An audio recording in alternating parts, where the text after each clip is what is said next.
राम राम मेरे प्यारे विद्यार्थियों, स्वागत है आपका संजीव सर की केमिस्ट्री की दुनिया के अंदर। तो स्टूडेंट्स, जैसे हमने इलेक्ट्रोकेमिस्ट्री पहला चैप्टर हमने स्टार्ट कर दिया था, तो उसके अंदर हमने उसका इंट्रोडक्शन, प्रेफरेंशियल डिस्चार्ज थ्योरी, यानी कौन सा इलेक्ट्रोड, यदि हमारे पास दो इलेक्ट्रोलाइट है तो कौन सा इलेक्ट्रोड क्या होगा, डिपॉजिट होगा, किस इलेक्ट्रोड के ऊपर कोई एलिमेंट है कौन सा डिपॉजिट होगा, ये चीज़ हमने पिछले लेक्चर के अंदर जानी थी।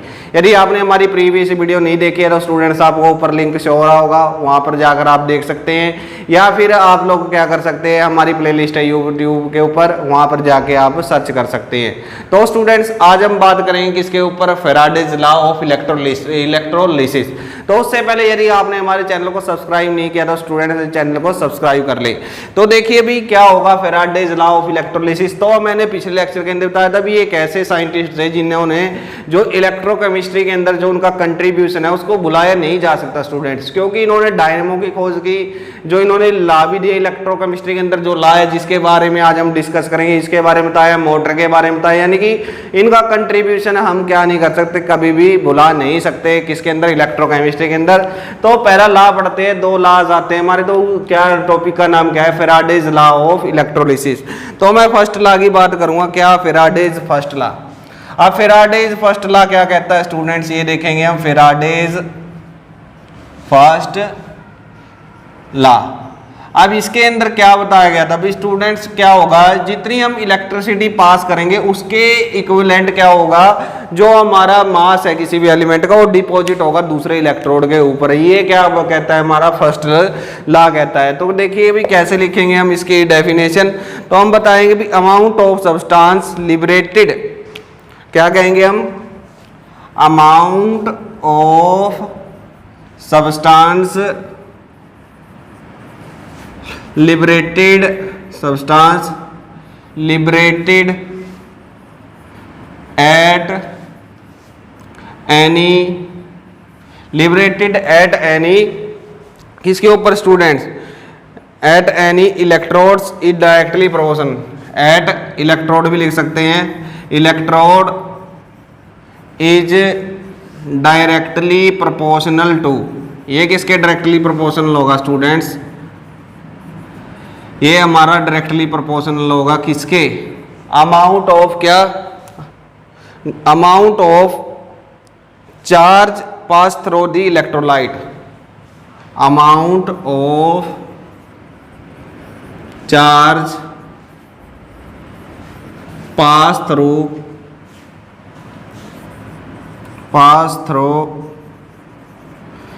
इलेक्ट्रोलाइटिक सेल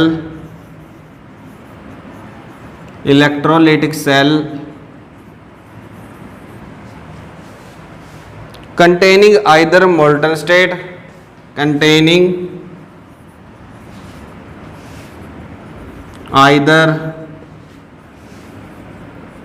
molten state और या फिर क्या हो स्टूडेंट, सॉल्यूशन की फॉर्म के अंदर हो, और solution of electrolyte, solution of electrolyte, वो क्या है हमारा, वो फैराडे का फर्स्ट लॉ है। अब यहाँ से आपको देखने के बाद आपको कुछ भी समझ में नहीं आ रहा होगा स्टूडेंट्स, भाई हमने क्या लिख दिया। तो इसका सिंपल सी बात है भाई, क्या होता है, जो हमारा W है वो डायरेक्टली प्रोपोर्शनल होता है किसके, क्या के। अभी भी आप लोगों को कुछ नहीं पता लगेगा तो मैं बता देता हूँ भी W तो क्या है स्टूडेंट्स, W क्या है हमारा, मास है ये जो भी डिपॉजिट होगा, और ये क्या होगा हमारा चार्ज है, जो हमने किसकी बात कर रहे हैं, जो वहाँ से हमने इलेक्ट्रिसिटी पास की है, यानी मास ऑफ सब्सटेंस है जो लिबरेट होगा कैथोड के ऊपर, और क्या वो हमारा क्या है, चार्ज है, कूलम्ब, जो इलेक्ट्रोलाइट से पास किया जाता है। तो समझिए भी क्या कहना चाहता हूं मैं, पहले तो डेफिनेशन बता देता हूं आप लोगों को, क्या कह रहे हैं, amount of substance liberated at any electrode is directly proportional to the amount of charge pass through the electrolyte cell containing the either molten state और सॉल्यूशन ऑफ इलेक्ट्रोलाइट। यानी कि इसके अंदर क्या कहे भी, जितनी जितना ज़्यादा मैं करंट पास करूंगा उस इलेक्ट्रोलाइट के अंदर से, या जितना ज़्यादा चार्ज मैं उस इलेक्ट्रोलाइट से पास करूंगा, उसके डायरेक्टली प्रोपोर्शनल उतनी ही अमाउंट के अंदर क्या होगा, जो इलेक्ट्रोड के ऊपर मास है वो उतना ही ज़्यादा उसके ऊपर डिपॉजिट हो जाएगा। यही क्या कहता है, फर्स्ट लॉ कहता है। जैसे भी कोई भी क्या है, यहाँ पर इलेक्ट्रोलाइट यानी यहाँ पर क्या है, दो इलेक्ट्रॉन मौजूद है, और यहाँ से हम क्या करते हैं स्टूडेंट्स, जैसे इलेक्ट्रिसिटी पास करते हैं तो क्या होगा, जो यहाँ से जितना ज़्यादा हम यहाँ पर क्या करेंगे, करंट पास करेंगे, उतना ज़्यादा क्या होगा, यहाँ पर जो सब्सटेंस है वो क्या हो जाएगा, डिपॉजिट हो जाएगा। और वो अमाउंट क्या रहेगी, डायरेक्टली प्रोपोर्शन रहती है किसके, डायरेक्टली प्रोपोर्शन रहती है जो हमारा क्या होता है, मास ऑफ सब्सटेंस डिपॉजिट किसके ऊपर है, डिपॉजिट होगा जो हमारा इसके ऊपर, उसकी बात कर रहे हैं हम। तो ये था हमारा स्टूडेंट इसके बारे में। तो काफ़ी आसान है और काफ़ी समझने वाली चीज़ है इसके अंदर स्टूडेंट्स। तो ये चीज़ थी हमारी क्या, फैराडे का फर्स्ट लॉ। तो इसके बाद फिर यदि हम क्या करते हैं स्टूडेंट्स, आपको पता होगा, अब ये डायरेक्टली प्रोपोर्शन का साइन है, इसको आगे लेके चलते हैं हम, क्योंकि यहीं से आपको समझ में आएगा भी कितना सब्सटेंस, कितना जितना हम चार्ज देते हैं उतना डिपॉजिट हो जाता है उस सरफेस के ऊपर, वो चीज़ हम यहाँ पर देखेंगे। तो अलग अलग केस के अंदर अलग अलग होता है, अलग अलग सब्सटेंस का अलग अलग है। कुछ सब्सटेंस का हम एक दो सब्सटेंस का आप लोगों को बता भी देंगे। तो आप लोगों को पता लग गया अभी, क्या पता लग गया, आप लोगों को पता लगा भी जो W है हमारा वो डायरेक्टली प्रोपोर्शन आया Q के। तो ये इक्वेशन 1 मान लेते हैं हम। तो इसको साइन को हटाने के लिए हम क्या लगाते हैं, कोई भी इक्विवेलेंट लगाते हैं। अब ये क्या होता है स्टूडेंट्स, यानी कि इस साइन को हटाने के लिए हमें एक ऐसी वैल्यू यहाँ पर लगानी होती है, उसको मैंने यहाँ पर नाम दे दिया Z।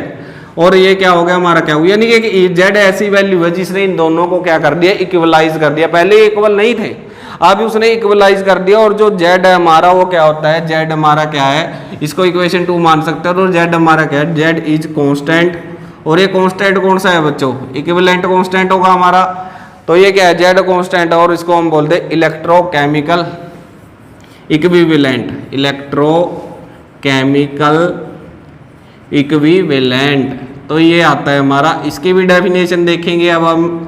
तो ये था हमारा क्या था, Z is constant of electrochemical equivalent, या W हमारा क्या था, mass of substance deposit eight electrode, और क्या था हमारा, चार्ज था जिस अमाउंट की इलेक्ट्रिसिटी हम पास कर रहे हैं स्टूडेंट्स। तो अब मैं डेफिनेशन यदि कि मैं क्या कर दूं, यदि चार्ज को मैं क्या कर दूं स्टूडेंट्स, स्पेसिफाई कर दूं। स्पेसिफाई का मतलब यदि मैं क्या ले लूं, चार्ज को ले लूं 1 कूलम। तो इसके अंदर क्या होगा स्टूडेंट्स, जो हमारा मास है जो डिपॉजिट होगा किसके ऊपर, किसी भी सब्सटेंस के ऊपर, वो किसके बराबर आ जाएगा, वो आ जाएगा Z, यानी कि कांस्टेंट इलेक्ट्रोकेमिकल इक्विवेलेंट के, वो इक्वल आ जाता है। तो यहाँ से हमें क्या डेफिनेशन मिलती है किसकी, इलेक्ट्रोकेमिकल इक्विवेलेंट की कहते हैं हम। तो क्या होगा उसकी डेफिनेशन, तो वो लिखिए भाई, amount of substance, the amount of substance, जो अमाउंट है सब्सटेंस की वो क्या हो रही है बच्चों, या तो डिजोल्व हो रही है या फिर क्या हो रही है, डिपॉजिट भी कह सकते हैं, डिपॉजिटेड और डिजोल्व क्या की गई है स्टूडेंट्स, जो डिजोल्व की गई है, यानी कि जो इलेक्ट्रोलाइट था हमारा वो तो या तो क्या हो जाएगा, वो डिजोल्व हो जाएगा या फिर डिपॉजिट हो जाएगा एट एनी इलेक्ट्रोड, यानी कि किसी भी इलेक्ट्रोड के ऊपर क्या हो जाएगा स्टूडेंट्स, वो डिपॉजिट हो जाएगा electrode bye 1 coulomb charge.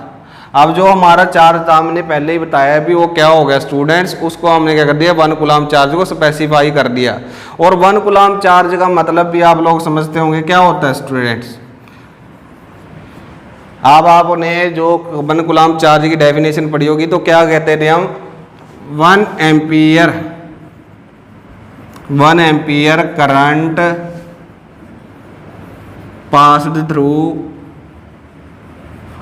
1 ampere current pass through किसके अंदर, कितनी देर के अंदर स्टूडेंट्स, 1 सेकंड के अंदर की बात करें, pass through in 1 for a second, for 1 second is known as, उसको हम क्या बोलेंगे, उसको हम बोलते थे 1 कूलम चार्ज। तो ये सारे का सारा क्या हो गया, इज कॉल्ड, इसको हम पूरे को हम क्या बोलेंगे, इज कॉल्ड, ये हमारा क्या हो जाएगा students, chemical equivalent, electrochemical equivalent. तो उम्मीद करते हैं भी ये चीज़ आप लोगों को समझ में आ रही होगी स्टूडेंट्स। देखिए हमें किसी प्रकार की कोई जल्दबाजी नहीं है, आप आसानी से देखिए। हमने ये रिलेशन निकाला था और ये रिलेशन हमने निकाल दिया भाई ये चीज़ थी। तो आपको पता है कांस्टेंट और प्रोपोर्शनैलिटी को हटाने के लिए हमने कोई ना कोई कांस्टेंट लगाना पड़ता है। उस कांस्टेंट को नाम दे दिया मैंने जेड का। अब जेड क्या है, इसको आपने नाम दे दिया कि इसका इलेक्ट्रोकेमिकल इक्विवेलेंट कांस्टेंट आ गया ये हमारा।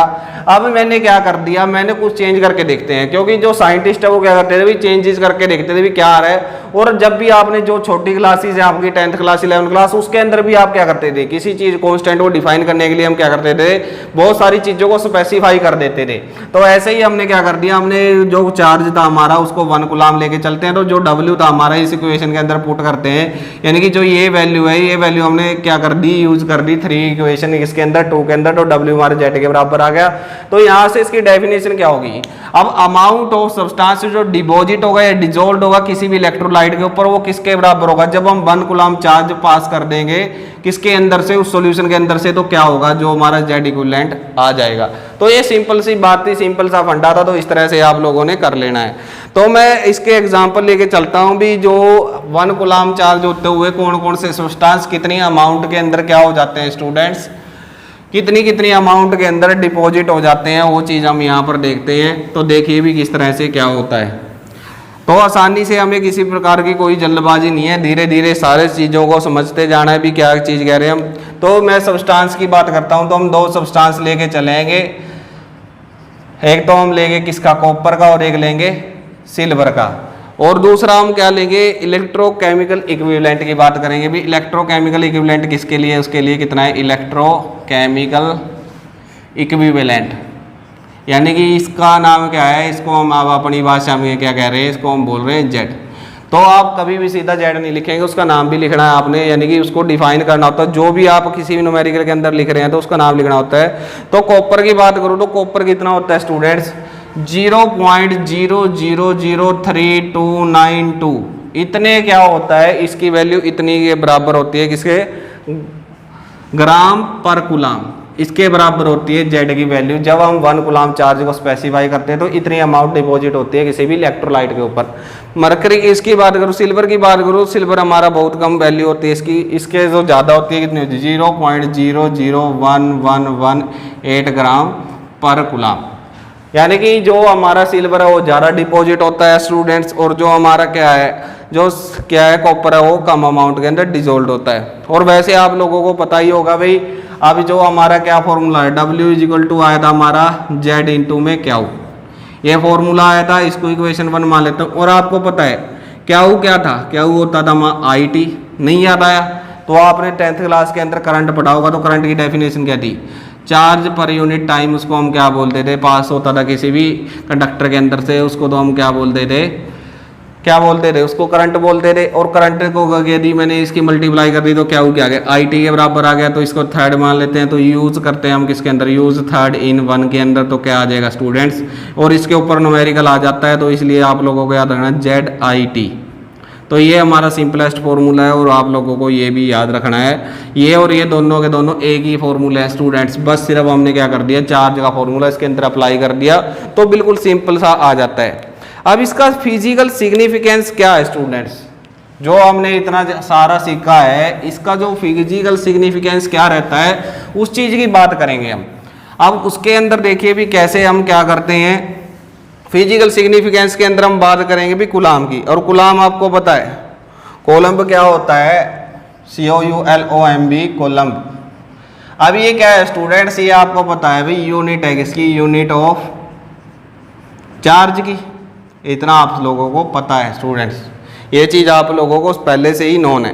तो इसका मतलब क्या होगा, हम क्या बोलते थे कूलम, यानी कि 1 कूलम को हमको डिफाइन करना पड़ जाए तो हम कैसे करेंगे, क्योंकि ये था हमारा क्या IT, तो यहाँ से 1 कूलम हो जाता है, ये 1 एम्पियर हो जाएगा, और ये 1 सेकेंड हो जाएगा। तो आसानी से आप डिफाइन कर सकते हैं, व्हेन क्या होगा, we can say that 1 coulomb charge is pass through any, किसके अंदर, any conductor is equal to 1 ampere current pass through in 1 second in a conductor is known as क्या, 1 कूलम चार्ज।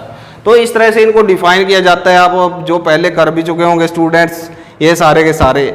और आपको ये भी पता हो लग गया अभी जो हमने अभी अमाउंट देखी थी, यानी कि जो जेड की वैल्यू किसके लिए, सिल्वर के लिए कितनी आई थी 0.01118 ग्राम पर कुलाम, इतना डिपॉजिट हुआ था 1 सेकंड के अंदर, ये भी आप लोगों को पता लग गया। तो अब आप लोगों ने एक फेराडे कांस्टेंट पढ़ा होगा, जो हम क्या कहते थे भी 1 फेराडे किसके इक्वल होता है, तो लगभग 96-500 के करीब होता है, कुलाम के करीब होता है। कई जगह क्या होता है स्टूडेंट्स 96-488 दिया होता है, अलग अलग वैल्यू है। ये वैल्यू किसके ऊपर डिपेंड करेगी, इलेक्ट्रॉन के चार्ज के ऊपर डिपेंड करेगी। कोई इस तरह से ले लेता है तो ये वैल्यू इसके करीब आ जाएगी, कोई इससे इतनी ले लेता है तो ये वैल्यू इससे थोड़ी सी डिक्रीज हो जाएगी। लेकिन हम स्टैंडर्ड के ऊपर लगभग क्या मान के चलते हैं, अंदाजे सर हम 1 फेराडे की यूनिट ये मान के चलते हैं। अब ये आई कैसे थी इसकी बात कर लेते हैं भी, क्या क्या इसका। और ये सारे का सारा किसके अंदर है स्टूडेंट्स, जो हमारा टॉपिक चल रहा है वो है physical significance, physical significance, significance of first law. यानी कि फर्स्ट लॉ का हम क्या कर रहे हैं, यूनिट ऑफ चार्ज का हम क्या पढ़ रहे हैं, सिग्निफिकेंस पढ़ रहे हैं। अब आपको पता है स्टूडेंट्स जो एक इलेक्ट्रॉन के ऊपर चार्ज है वो कितना है, वो एक इलेक्ट्रॉन के ऊपर 1.6 इंटू में 10⁻⁻90 कुलाम चार्ज है उसके ऊपर स्टूडेंट्स। और उसके अंदर क्या होता है, जो हमारा बात करें इलेक्ट्रॉन कितने पास होते हैं, 1 कुलाम चार्ज के अंदर कितने इलेक्ट्रॉन पास होते हैं, तो वो 6 इंटू 10⁻⁻ कितने होते थे 18 हमारे क्या होते थे स्टूडेंट्स, ये चीजें होती थी। तो ये चीज हम डिस्कस कर रहे हैं यहाँ पर इसके अंदर। फिर उसके बाद हमारा क्या होता था, जैसे ही हमने क्या निकालने 1 फेराडे निकालने, तो 1 फेराडे को कैसे एक्सप्लेन किया जाता था, तो हम कहते हैं भी 1 मोल ऑफ इलेक्ट्रॉन जो कैरी करता है, यानी 1 मोल ऑफ इलेक्ट्रॉन की बात करें वो हमारा क्या होता था 1 मोल ऑफ इलेक्ट्रॉन, ये हमारा लगभग बराबर आता था 1 फेराडे के। जैसे कि मैं बात करूं भी आपको पता है 1 मोल के अंदर हम कितने कंसीडर करके चलते हैं, तो ये चीज देखिए यहाँ पर लिख देता हूं मैं। तो ये सारी चीजें आपने समझनी है। अभी क्या था, मैं क्या बता रहा हूँ भाई, ये हमारे पुराने फॉर्मूले थे। और जो हमारा 96-500 गुलाम कैसे आया इसकी बात करें तो वो किसके कैसे आता था, यानी 1 फेराडे था जो हमारा, वो हम क्या कहते थे 1 mole of electron. 1 mole of electron की बात करूं तो इसका मतलब क्या आ गया, जो 1 फेराडे है वो क्या होता था 1 मोल कितना होता है 0.2 कितना 23। और इसके ऊपर इलेक्ट्रॉन के ऊपर चार्ज कितना 0.169 शायद या 7 होता है, ये ध्यान देख लेना। इनटू में 10⁻⁻ कितना करोगे 19 करोगे, तो जो सारा सोल्व करके आएगा वो कितना आता है लगभग नियर अबाउट स्टूडेंट्स, पूरा नहीं नियर अबाउट कितना आएगा। इसलिए मैं अप्रोक्सी क्या कह रहा हूँ 96-500 गुलाम के करीब लेके चल रहा हूँ 1 फेराडे को। वैसे एग्जैक्ट वैल्यू आप कैलकुलेट कर सकते, तो इस तरह से हम क्या करते थे वैल्यू कैलकुलेट करते थे। या फिर मैं बात करूं भी अमाउंट ऑफ सब्सटेंस जो डिपॉजिट होगा 1 कुलाम चार्ज के ऊपर, यानी कि हम बात करें भी अमाउंट ऑफ किसकी students, amount of substance deposit या डिजोल्ड सब्सटेंस डिपॉजिट किसके ऊपर, इलेक्ट्रोड के ऊपर, डिपॉजिट ऑन इलेक्ट्रोड किसके बराबर आएगा स्टूडेंट्स, वो बराबर आता है हमारा किसके E बाय में 96-500 के बराबर। यानी कि एक फॉर्मूला हमारा ये भी बन जाता है स्टूडेंट्स। तो इस तरह से आप लोगों ने कैलकुलेट कर लेने सब चीज़ की। और ये एक क्या है, एक जो E है हमारा वो क्या है केमिकल इक्विवेलेंट है किसका ऑफ ए सब्सटेंस E, तो वो क्या है हमारा, और वो किसके अंदर होता है ग्राम्स के अंदर होता है। तो इस तरह से आप सारे के सारे कैलकुलेट कर सकते हैं और इसी से हम क्या बनाते हैं स्टूडेंट्स, आगे जाके वैल्यू कैलकुलेट की जाती है। तो जैसे हमारा Z1 है, हमारा Z1 क्या आ जाता है 2 लेके चलते हैं E1 बाय में 96-500 गुलाम। फिर Z2 की बात करूँ मैं तो वो क्या आ जाता है, वो हमारा E2 बाय में क्या हो जाएगा, अलग अलग सब्सटेंस के लिए कैलकुलेट करते हैं तो ये भी 96-500 गुलाम के करीब आ जाते हैं। तो जैसे ही इनको आप क्या करेंगे, अब एक दूसरे से डिवाइड करें तो क्या आ जाएगा Z1/Z2 E1/E2, और यही हमारा इक्विवेलेंट लॉ आएगा जो आगे चलकर हमारा लॉ बनता है, जो सेकंड लॉ की बात करेंगे हम। तो इस तरह से ये चलते रहते हैं स्टूडेंट्स, तो आप लोगों ने कर लेना है। वैसे इतना खास नहीं है लेकिन फिर भी सारे का सारा जर्नल सा टॉपिक है भी। हमने फिजिकल सिग्निफिकेंस पढ़ रहे थे किसका, जो हमारा चार्ज का, और चार्ज को हमने डिफाइन किया था। डिफाइन करने के बाद फिर हमने बताया भी जो 96-500 क्या आता है, ये 1 मोल ऑफ इलेक्ट्रॉन है, उसके ऊपर जो चार्ज की बात करते हैं वो सारे का सारा। अब आपको पता है 1 मोल एरा इलेक्ट्रॉन के ऊपर चार्ज कितना है, इतना चार्ज होता है, तो उसकी हमने दोनों की मल्टीप्लाई कर दी तो 1 फेराडे के बराबर आ गया। फिर हमने इसी के टर्म के अंदर हमने क्या निकाल लिया, अब अमाउंट ऑफ सब्सटेंस डिपॉजिट हुआ तो क्या आ गया, ई बाय में 96,500 आ गया। तो इसी तरह से इनको कैलकुलेट किया जाता है इक्विवेलेंट अमाउंट निकालने के लिए।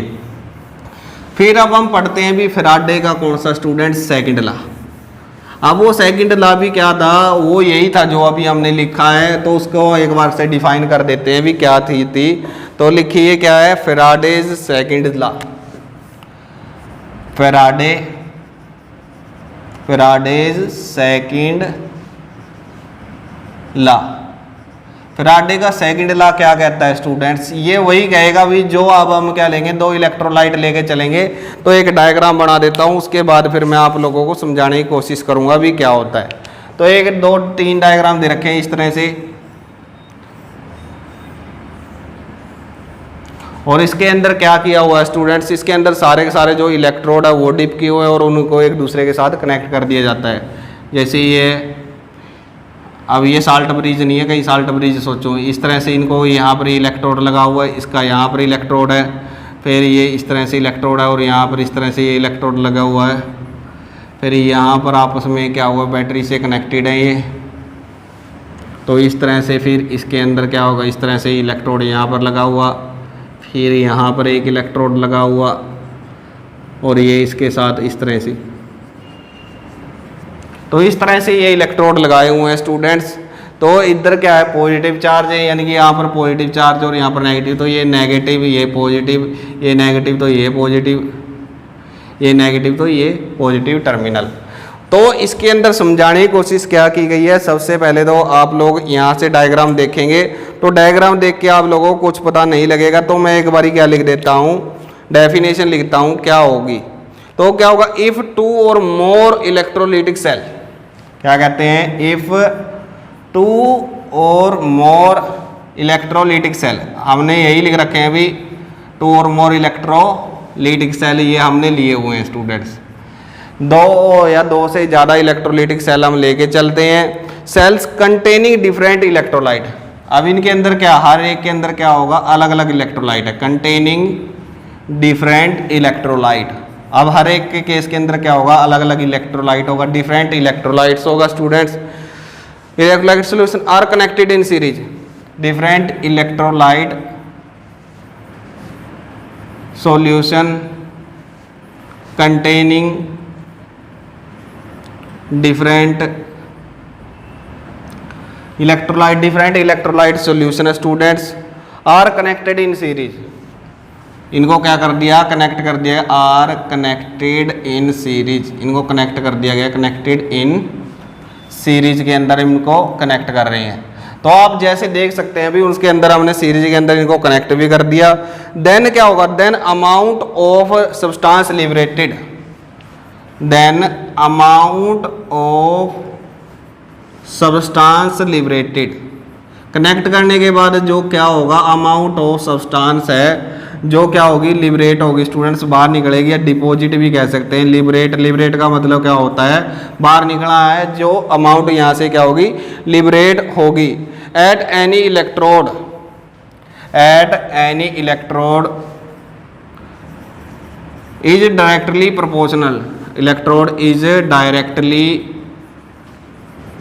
प्रोपोर्शनल, किसके होगी स्टूडेंट, डायरेक्टली प्रोपोर्शनल टू। अब ये चीज मेन है जो हम बताएंगे भी, डायरेक्टली प्रोपोर्शनल होगी किसके, the chemical equivalent of the chemical equivalent of the, किसका, जो मास होगा किसी भी इलेक्ट्रोड के ऊपर जो डिपॉजिट हो रहे हैं, यानी मास of the substances, equivalent mass of the substances. और हम पिछले के अंदर बताना भूल गए भी वो ई क्या था, वो ई क्या था, इक्विवेलेंट मास ही था, यानी कि जो हमने ई लिखा था वो ई लिखना बता के, तो वो क्या था हमारा, वो इक्विवेलेंट मास था किसी भी सब्सटेंस का। और इक्विवेलेंट आपको पता ही होगा, जो हमने नॉर्मेलिटी के अंदर कैलकुलेट किया था, तो उसके अंदर नॉर्मेलिटी इक्विवेलेंट वेट कैसे निकालते थे, इक्विवेलेंट मास कैसे निकालते थे हम, जो भी उसका मोलर मास होता था वो एम मास बाय में जो उसकी बैलेंसी या एसिडिटी या बेसिसिटी की बात करे थे, तो वहाँ से हमने क्या निकाला था, इक्विवेलेंट मास निकाला था। तो ये चीज़ आप याद रखेंगे। तो अब समझने की कोशिश कीजिए इन्होंने समझाया क्या है। तो पढ़िए पहले definition. If two or more electrolytes containing different electrolytes are connected in this series, तो इसके अंदर क्या किया गया, are connected in series the amount of substance liberated at an electrode directly proportional to the chemical equivalent of the mass of the substance. यानी कि क्या हुआ, जितनी अमाउंट ऑफ मैं इलेक्ट्रिसिटी यहाँ से पास करूंगा तो आप देखेंगे भी जो करंट की डायरेक्शन है ये होगी।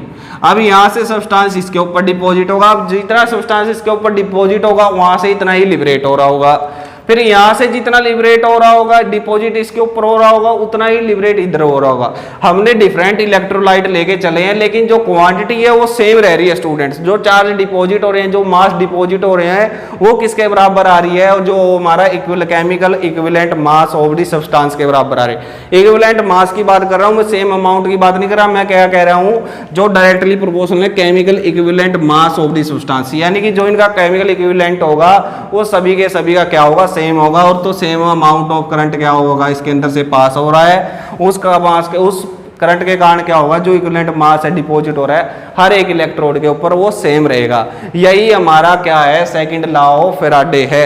यानी कि फैराडे के सेकंड लॉ के अंदर क्या बताया अभी, जैसे मैं बात करूँ, आप मान लीजिए एक तो हमारे पास जिंक है, एक कॉपर है और एक क्या है हम सिल्वर मान के चलते हैं।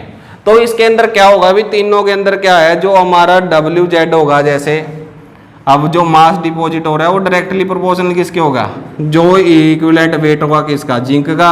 या मैं फिर कॉपर की बात करूं Cu की, तो इक्विवेलेंट वेट के किसके बराबर होगा, कॉपर के।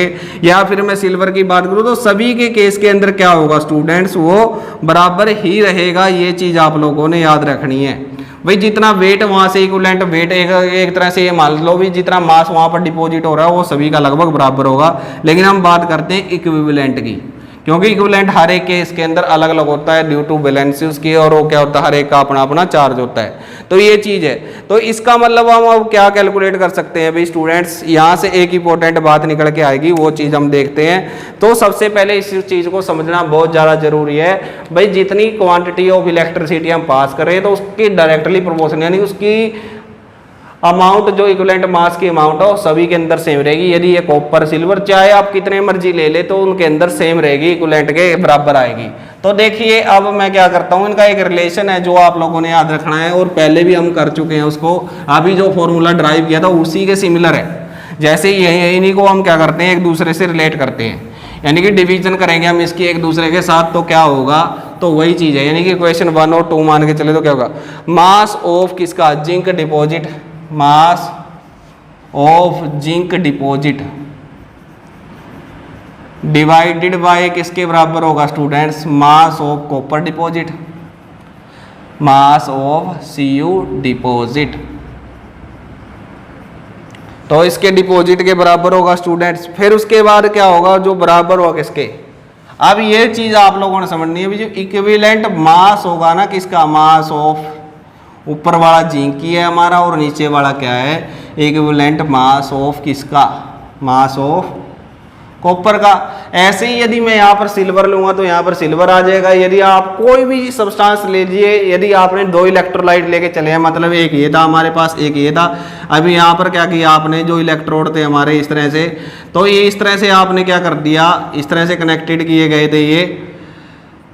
तो यहाँ पर भी वो सेम होगा हमारा, जो यहाँ पर इलेक्ट्रोलाइट होंगे तो जितनी अमाउंट इसकी डिपॉजिट हो रही होगी उतनी ये अमाउंट उसकी डिपॉजिट हो रही होगी इक्विवेलेंट मास के बराबर। तो ये चीज़ यहाँ से आती है। तो आप यहाँ पर कुछ ही ले सकते हैं, कॉपर ले लीजिए तो यहाँ पर जिंक है, यहाँ पर जिंक सिल्वर है तो यहाँ पर आप जिंक ले सकते हैं। तो आपकी चॉइस रहती है, जो मर्जी आप ले लीजिए। तो ये था हमारा क्या इसके बारे में। और इक्विवेलेंट मास आप लोगों को पता होगा, नहीं पता तो उनकी बैलेंसी है जो हमारी, उससे क्या कर देंगे आप डिवीजन कर देंगे मोलर मास को, तो हमारा क्या आ जाता है, इक्विवेलेंट मास या इक्विवेलेंट वेट आ जाता है। तो इसके अंदर जो जो फॉर्मूले आए थे स्टूडेंट्स, मैं उसको बता देता हूँ, एक बार समराइज करते हैं हम। एक तो क्या था हमारा, क्या वो किसके बराबर आया था, I इंटू में T के बराबर आया था। ये फॉर्मूला आप लोगों को याद होगा स्टूडेंट्स।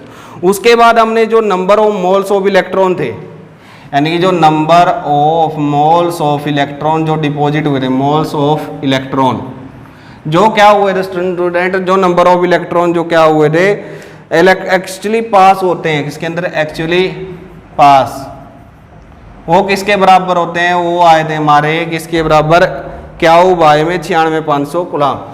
यानी कि इसके बराबर होते हैं जितने इलेक्ट्रॉन उसके अंदर से पास होते हैं। उसके बाद जो थर्ड फॉर्मूला है हमारा, उसकी बात करूं मैं तो उसके अंदर क्या होगा स्टूडेंट्स, उसके अंदर भी क्या रहती है, वो है हमारा वोल्ट का, volt per unit potential difference. यानी कि आपने ये सारे फॉर्मूले 1 वोल्ट का आपने पढ़ा हुआ है, पोटेंशियल डिफरेंस का क्या होता है, वर्क अपॉन में चार्ज होता था। या फिर हम बात करते थे किसके, इज इक्वल टू वी आई के बराबर भी होता था। वी आई क्या था, आई आर के स्टूडेंट्स, आई हमारा करंट था और आर हमारा क्या होता था, रेजिस्टेंस था। तो ये फॉर्मूला भी आपको याद होगा। इलेक्ट्रिकल एनर्जी की बात करूं, यानी कि इसी की बात करूं, ये हमारी इलेक्ट्रिकल एनर्जी या वर्क बोल दें तो ये क्या होता है, ये हमारा किसके बराबर हो जाएगा, वी इंटू में क्या हो गया आ जाएगा। तो ये जो हमारे पुराने फॉर्मूले थे आप लोगों को याद भी होंगे, तो सारे के सारे थे। और चार्ज आपको पता है, और 1 कूलाम के अंदर क्या पता होगा, यानी चार्ज इलेक्ट्रॉन के बारे में आपको पता 1.6 इंटू 10⁻⁻90 कूलाम चार्ज होता है। और जो हमारा जो क्या थे हमारे इलेक्ट्रॉन थे, यानी कि जो 1 कूलाम के अंदर कितने इलेक्ट्रॉन पास होते थे, तो ये हमारे इतने कूलाम इलेक्ट्रॉन पास होते थे उसके अंदर से, किसी भी सब्सटेंस के अंदर 1 कूलाम चार्ज पास कितने, इतने इलेक्ट्रॉन उसके अंदर से पास होते थे, कितने 18 आएगा स्टूडेंट्स यहाँ पर। तो ये चीज़ थी स्टूडेंट्स, तो आप देख सकते हैं भी ये चीज़ था हमारा सारे का सारा। अब मैं एप्लीकेशन 1-2 एप्लीकेशन की बात कर लेते हैं इसकी, उसके बाद इसके न्यूमेरिकल देखेंगे हम। तो ये था इसके बारे में। अब हम देखते हैं इसके कुछ, यानी कि नेक्स्ट लेक्चर के अंदर हम इसके न्यूमेरिकल देखेंगे और थोड़ा बहुत हम क्या रेजिस्टेंस, कंडक्टिविटी, कंडक्टेंस इनके बारे में पढ़ेंगे। क्योंकि उसके बाद जो हमारे टॉपिक है अभी सारे ये भी हमारा काफ़ी इंपॉर्टेंट टॉपिक है। तो एप्लीकेशन देख लीजिए, 1-2 एप्लीकेशन यहाँ पर देख लीजिए, 1-2 अगले लेक्चर के अंदर देखेंगे हम। तो नेक्स्ट है हमारा क्या, application of volume of gas, यानी कि जो क्या हो रही है, जो वॉल्यूम हमारी निकल रही है किसके अंदर, इलेक्ट्रोलिसिस के अंदर, यानी gas liberated at any electrode, उसकी बात करेंगे। जो गैस यहाँ से निकल रही है, लिबरेट एट एनी इलेक्ट्रोड, या इलेक्ट्रोड कह सकते हैं, electrode during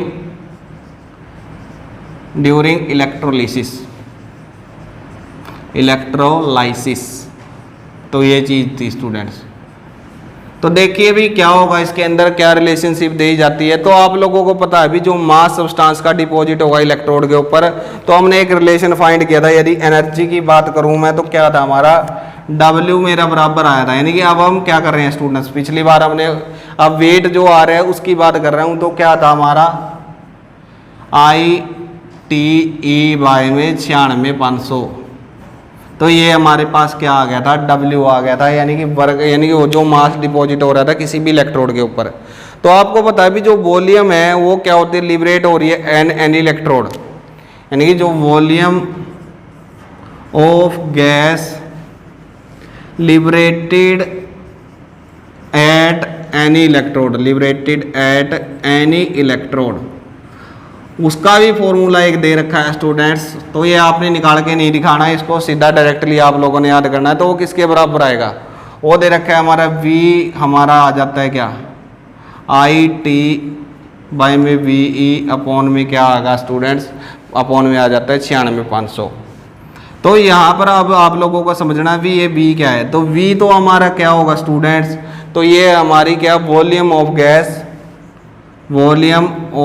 gas liberated at STP, liberated at standard temperature pressure condition के ऊपर। फिर जो हमारा VE है वो क्या है, इक्विवेलेंट वॉल्यूम है स्टूडेंट्स। ये क्या है, हमारी इक्विवेलेंट वॉल्यूम है किसी की गैस की, वॉल्यूम ऑफ ए गैस, ये गैस की इक्विवेलेंट वॉल्यूम है स्टूडेंट्स। फिर उसके बाद जो हमारा क्या है, I आपको पता ही है स्टूडेंट्स, I हमारा करंट और T हमारा टाइम हो गया।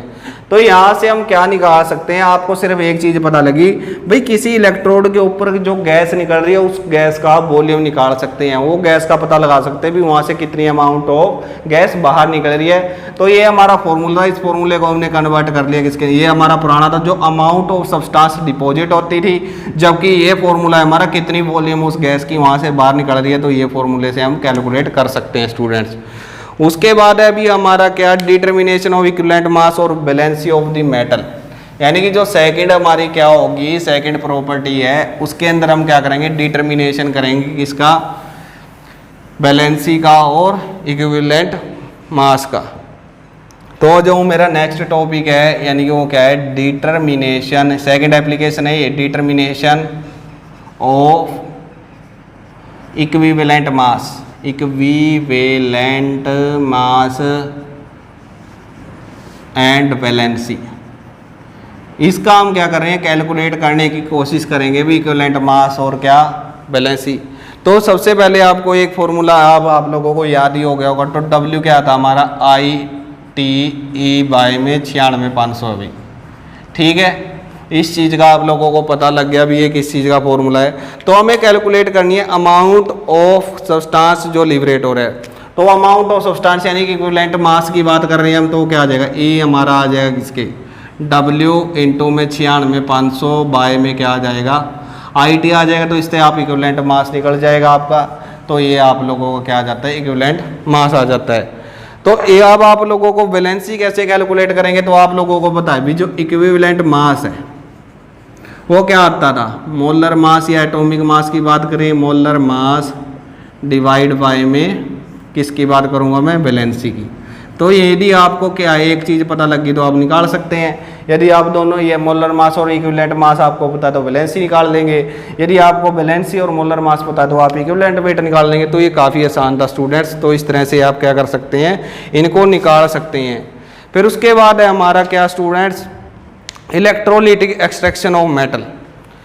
अब जो हम क्या करते थे 10th क्लास के अंदर, हमने क्या किया था, जो थर्ड एप्लीकेशन है हमारी, हम उसका इस्तेमाल करते थे इलेक्ट्रोलिसिस के अंदर, या फिर जो हमारी फोर्थ होगी रिफाइनिंग होगी। तो क्या है हमारा थर्ड के अंदर इलेक्ट्रो या फिर क्या बोले, electrolytic extraction of metal, electrolytic extraction of metal, extraction of metal. तो इसके अंदर अब हम क्या बताने जा रहे हैं स्टूडेंट्स, इसके अंदर हम यही बताएंगे भी जो क्या है, जैसे कि मेटल हमारी क्या कौन सी थी, वो क्या होते थे, मेटल के नाम बोलूँगा, सोडियम, पोटाशियम, ये सारी की सारी मेटल थी हमारी। या फिर बात करें किसकी, एल्यूमिनियम, मैग्नीशियम, ये सारी की सारी क्या की जाती थी, क्लोराइड के साथ फ्यूज़ की जाती थी। जैसे एग्जाम्पल की बात करूं मैं, NaCl है, अब इनका मिक्सचर होता था NaCl प्लस में कैल्शियम क्लोराइड होता था, और साथ में एक और होती थी, कौन सी होती थी, KF। तो यहाँ से जो इन सभी की जब इलेक्ट्रोलिसिस करते थे तो हमें क्या मिलता था, हमें यहाँ से हमें सोडियम मेटल एक्सट्रैक्ट होती थी। ऐसे ही मैं बात करूँगी इसकी कैल्शियम की, यदि हमारे पास क्या होता था, CaCl2 और CaF2 होता था, जब इनकी इलेक्ट्रोलिसिस की जाती है तो स्टूडेंट्स क्या मिलता है, कैल्शियम की फॉर्मेशन होती है। तो ऐसे ही फिर मैं क्या बात करूँ, एल्यूमिनियम की बात करूँ, और एल्यूमिनियम आपका इस बार सिलेबस के अंदर रहेगा Al2O3, और एक क्या होता था हमारा, क्रायोलाइट होता है, इसमें क्रायोलाइट, उसका फॉर्मूला होता है